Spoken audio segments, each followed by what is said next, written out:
Yeah. So I like that. Yeah, like Jamie Lee's like the original Final Girl is like the Yeah, idea. the final girl, like, yeah. Yeah, I've noticed that because like it's always, I think it's assumed that you die in some of them, like Deadly Eyes. I'm like, yeah, we see you kind of coming down the stairs. I'm like, I don't know if we see you dead. So, Right, and it's like in Happy Birthday to Me. Yeah. Originally, I did die. I got the axe in the head, but then Columbia Pictures, Sony, they saw the film and they said it's going to be an X rating. So they re-edited it so that I'm just catatonic and did not get the axe in the head. Oh, that's fine. I was thinking I'm like, is she catatonic because you've gone and you've seen? I'm catatonic because I've gone and seen the scene. Yeah. And it came out. So like, I guess you didn't get the whole bonkers reveal, but you saw Right, everybody right. at the table. There was a moment. I guess I took it all in. Didn't take long to figure that one out. Yeah. Right. Like, Yeah. The rest of it, maybe the face mask. Yeah. A little bit longer. Yeah. Okay, and then same with Class of '84. It's like, yeah, you kind of smash your face, but I'm like, are you dead? Right. Questionable. It's questionable because I'm still talking.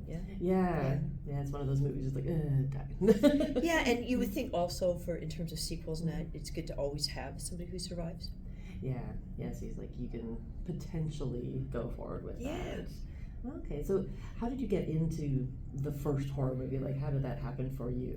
Well, it's interesting. My first film was with Claude Chabrol, and people who go to film school know that he's part of the French New Wave, who started Cinéma Vérité and Nouvelle Vague, which is New Wave, with Godard and Truffaut. And I needed a way to pay my way to university, so I had a dance teacher who said, you should do commercials. I said, how do you do that? And he said, well, get some photographs taken and get them down to agencies in Toronto. And so, I'd had student photographers who had approached me, and so I had photos, and I called one of them up, and I said, would you get them to some Toronto agencies? And I'm not going to name the one agency that took me on, but it was on Broadway, Danny Rose, and they treated me badly, and I never went out.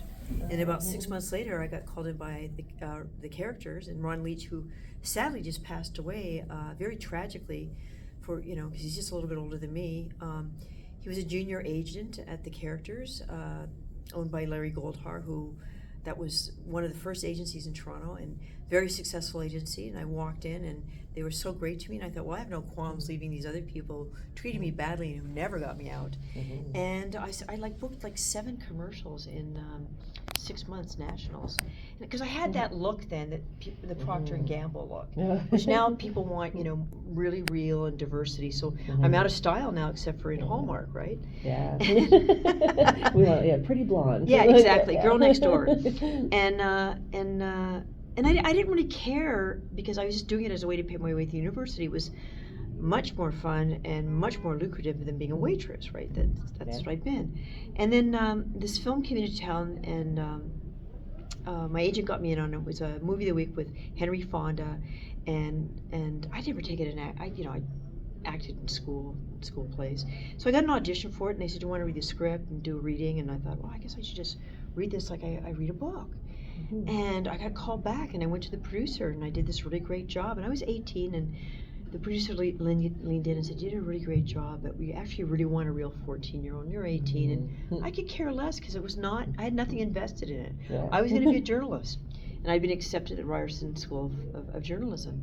So then Claude Chabrol came into town, and my agent set me up for that. And the casting director didn't want to see me. She said, Lisa's only done commercials. We're not going to see her. And so, but he really wanted to get me in, and this was a pivotal move that he did. Not very honest, but great agent. So she said, but I'd really like to see Ian Ireland. He said, I'm not setting him in for such a small part.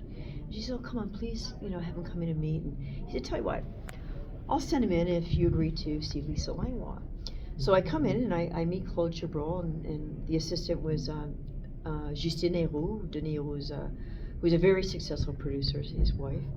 And, I told Claude Chabrol when I was talking to him, and all the great directors I learned over the course of my career, they know whether you can act. They have that sense, and they just want to know whether you're right for the part and whether they want to work with you. So I told him I could speak French, and, we're talking. And at one point, he says to me,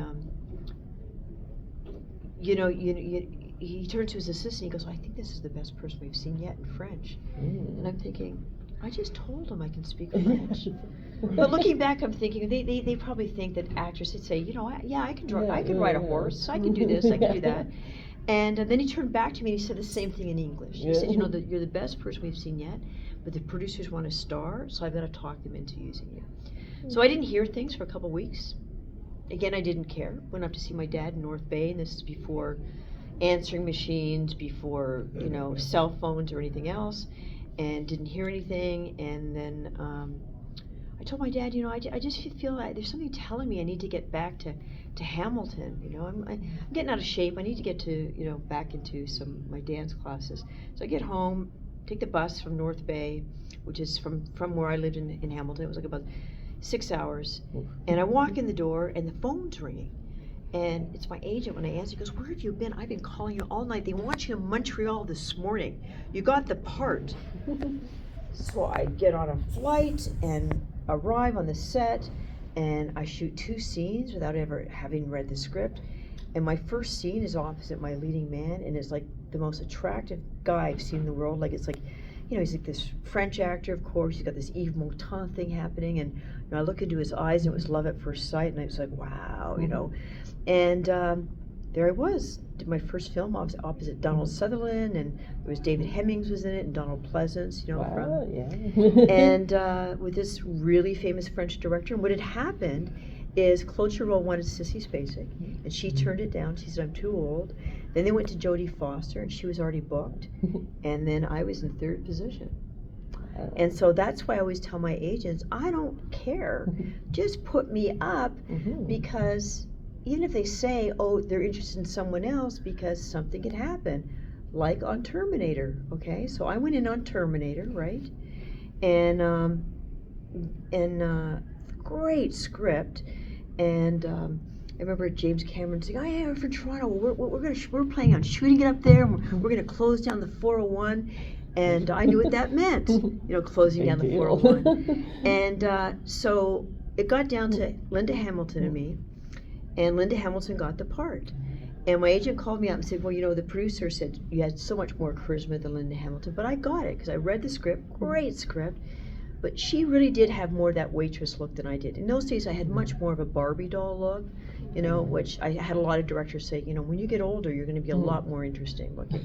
No, but it's true, and at the time, too, I wanted to be a serious actress. That's why I did not want to do General Hospital. I did not want to do Dynasty. My agents couldn't understand that, right? And so in the meantime, while we're waiting on Terminator, and I didn't get the part, I get cast in The Slugger's Wife. Neil Simon, Hal Ashby, Quincy Jones is doing the music, huge everything. Ray Stark's producing it, and my agent said, "You got the better film, so don't worry about it." I said, "No." I said, "The Terminator is the better film. It's the better script." Because I'd worked with John Huston. He said, "You want to do a good film? You got to get a great script and great actors." So anyway. I said to my agent again, I said, "No, Terminator's a better." He goes, "Oh, this is this unknown director. It's low budget with Arnold Schwarzenegger." I said, "It's a better script." I get cast in A Slugger's Wife. We get this call. Linda Hamilton sprained her ankle really badly, and they don't want to wait because it's a low budget picture, right? Big budgets, they can reshoot. Like we reshot a bunch of The Slugger's Wife, okay? So as fate would have it, which was bad for me, really good for Linda, is the casting director's husband was the driver captain on The Slugger's Wife, and they were shooting in Florida and we were shooting in Georgia. So they said, I had a smaller part in The Slugger's Wife, but the lead as in the Linda Hamilton part, and they said, we're going to have Lisa do both, because I was already committed contractually, because I only had 5 days, okay, on The Slugger's Wife. So the driver captain went into the production office, looked at the day of days. He told his wife, who's the casting director on Terminator, he said, "There's no way Lisa could do both films." I saw the schedule. So I didn't get the film, and I didn't care, because I actually had and so years later, okay, so that film takes off, my film bombs. And years later, I ran into James Cameron when he won the Academy Award for Titanic, And there was this event at the Canadian consulate, and I went in, he remembered me, and I said, I told my agent at the time, here are the better script over the Neil Simon script. And I said, I just want to let you know that. And he said, that's okay. He said, had you done the film, I would never have met Linda. Love that. Because, they fell in love, they got married. And I would never have fallen in love with, he was not my type. Yeah. And also I was already in a relationship then with this guy that I was with for 8 years. It broke my heart. He left me after the 8 years, but I that wouldn't have worked out for me. I would have been in love with my guy, and so it worked out. Linda got the part, and she got James, and James got Linda.